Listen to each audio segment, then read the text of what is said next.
Нужно шутить о том, о чем ты знаешь. Вот я знаю про кино, реально. И про сериалы. Сериал «Властелин колец». Слышал кто-нибудь?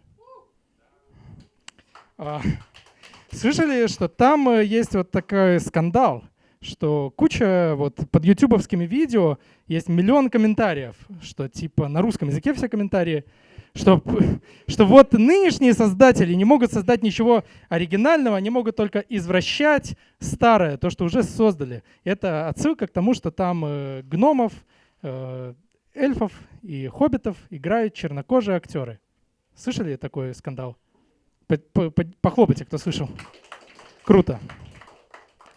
Блин, но я подумал, что это реально это зависть. Это просто зависть, говорит вот в этих русских людях, что вот играют какие-то, что русские не играют орков, и они решили это в реальной жизни сделать. Это русофобная, да, шутка? Не смешно? Блин, мне кажется, русские... Вообще русофобия, есть ли русофобия? Мне кажется, русские сами русофобы. Я вот реально, с кем я не встречусь, вот иногда странные есть такие люди, после стендапа с ними разговариваешь, и ты спрашиваешь, ты откуда? И человек такой говорит, я из Берлина, по-русски. То есть уже как бы странно.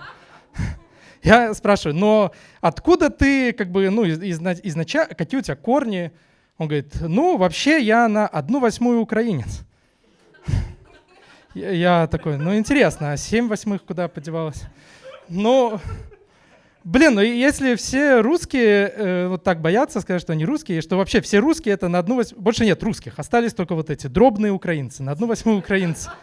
Если все русские на 1/8 украинцы, я считаю, по справедливости, 1/8 России должна войти в состав Украины.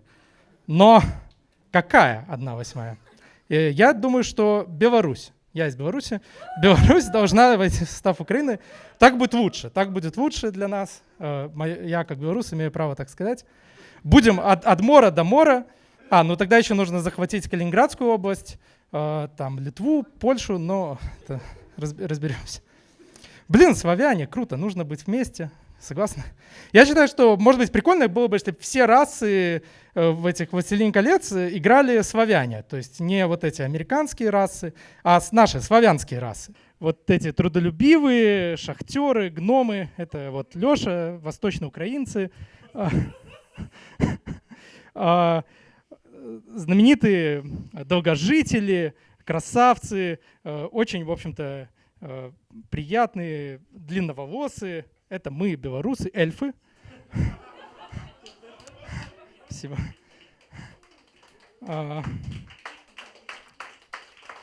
Но я вот думаю, что... Но тогда бы, если бы славяне играли все эти расы, получилось бы, что, наоборот, американцы бы писали эти комментарии, и они бы завидовали. И был бы скандал опять. И как избежать скандала? Походу нужно, чтобы разные расы играли. Вот я пришел к такому выводу.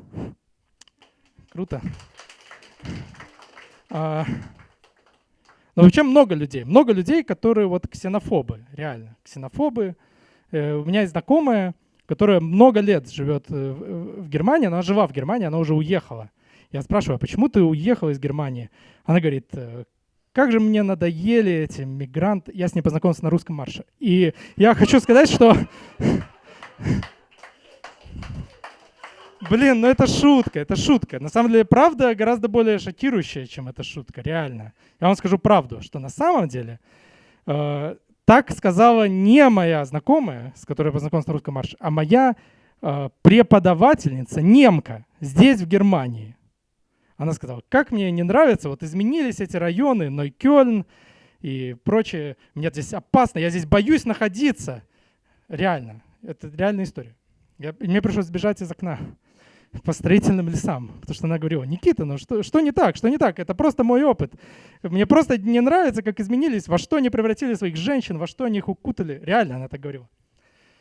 Но я думаю, у меня вообще другой опыт. Я вот живу в Кройцберге, я хожу туда-сюда. Я захожу в супермаркет, например, вот простой опыт, захожу в супермаркет. И для меня это вот вообще, я впервые живу, вот я месяц назад приехал в Берлин, и я впервые живу не в Беларуси вообще в своей жизни. И для меня это прямо утопия. Вот я захожу в супермаркет, и я вижу, сколько там видов пепси. сколько там видов хариба. Я просто могу долго стоять, выбирать хариба. И если я вижу каких-то, ну, допустим, женщина там в паранже, да, или в платке, да мне нет времени даже на нее смотреть. Я смотрю на хариба, какие виды хариба. Если я на нее даже посмотрю, все, что я могу, это улыбнуться, типа улыбка коммуницирует информацию. Мысль такая, улыбка передает мысль. Как же я рад с вами, дружище, находиться в этой утопии, где столько видов хариба. Вы думаете, это комедийное привлечение, да, что я так долго выбираю виды хариба. Я могу долго выбирать виды хариба. Я вам расскажу почему. Потому что с хариба есть очень странные вещи. Давайте, небольшая вот, контрольная закупка. Хариба. Что мы видим? Это классическая хариба, медвежьи головы. Классика. Классика жанра. Я бы назвал это хариба, медвежьи головы. Но наблюдение. Просто наблюдение. Здесь написано вегетарианские. Окей. Пауза пока что. Хариба номер 2. Хариба тропические фрукты. Но здесь мы уже видим другую надпись. Халяль. И как бы на тропических фруктах, если вы видите халяль, то это уже подозрительно. Но читаем состав. Состав. Говяжий желатин. То есть, погодите. Медвежьи головы. Вегетарианские. Тропические фрукты. Говяжий желатин. Вам не кажется, что это прямо вся суть вообще вегетарианцев и мясоедов? В том, что вегетарианцы, они всегда свою еду почему-то вот прям хотят, маскируют под мясо. То есть у них есть вегетарианские бургеры, вегетарианские сосиски, вегетарианские медвежьи головы. А мясоеды, они отказываются есть еду, если это не мясо. То есть они такие, тропические фрукты, мы это есть не будем. Мы будем есть тропические фрукты харибо, которые из говядины. Это наш выбор. Это наблюдение о харибо. Ну я понимаю вегетарианцев. Вегетарианцы, как бы, они не хотят, вот, чтобы животные страдали, потому что это все же, ну, животные похожи на нас, да, они не хотят есть себе подобных, тоже тех существ, у которых тоже есть боль, да, страх. Но вообще, откуда они все это узнали, вегетарианцы? Вот, например, может быть, из детства мультики смотрели, смурфики, знаете, такой мультик. Это такой народец в шапочках, они жили в лесу, в домиках из грибов и были вегетарианцами. Ели ягоды, ели разные грибы.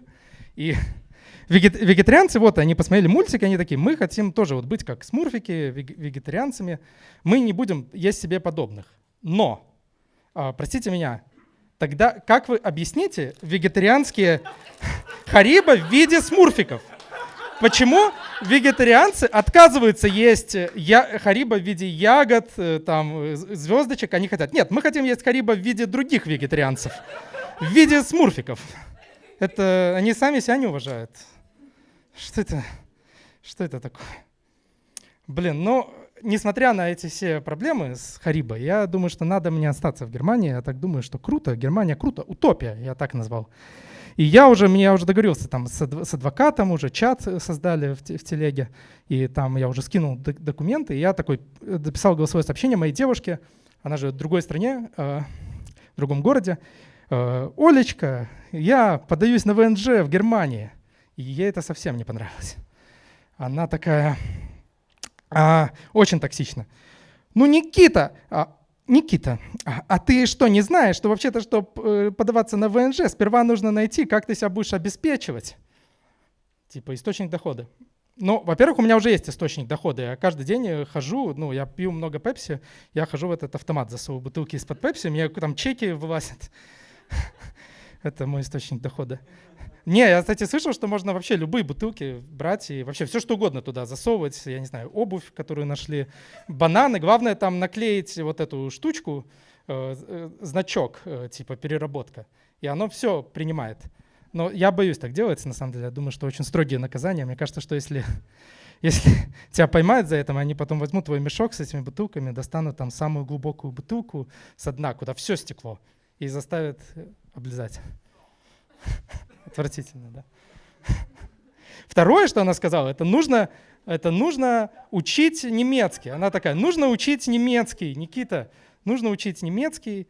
Я хотя бы на уровень А1, но, честно говоря, я не понимаю, зачем это нужно. То есть, ну, например, у меня есть знакомые, у которых был успешный опыт иммиграции. То есть моя бабушка 3 года прожила в Германии, там, с 41 по 44. Ей не пришлось учить немецкий вообще. То есть ей все организовали, всю иммиграцию, ее перевезли, посадили в лагерь там. И без немецкого она прожила спокойно, вернулась.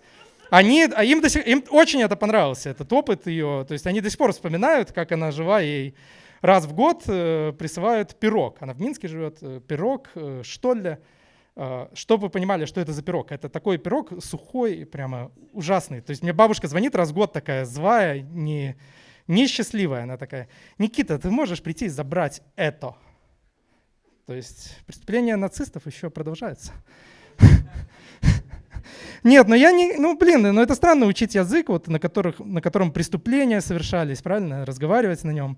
Но я так подумал, потом подумал, я говорю по-русски, тоже как бы нехорошие вещи. И вообще все языки, которые я знаю, на них совершались преступления. То есть вот английский я знаю тоже, там Индия, Ирак, вспомните. Белорусский, вот раньше у нас была идеология, мы белорусы, мирные люди, а теперь мы тоже соагрессор. Я подумал, что единственный язык, на котором я могу разговаривать, это язык, который я в детстве придумал со своей сестрой. Мне было 6 лет, ей было 8. И мы придумали такой язык. То есть это как обычный язык, только после каждого слога нужно вставлять тот же слог с той же самой гласной и согласной «с». То есть, чтобы сказать «я люблю Пепси», нужно сказать «яся, люсю, блюсю, писи, псиси». Ну, понятно, да? И то есть это идеальный язык, я считаю, будущего. Я буду только на нем разговаривать. На нем самое большое преступление было, когда я сказал своей сестре «паса, коса, жесы, косак, тысы, писи, соса, есешь». Покажи, как ты писаешь. Сексуальное домогательство.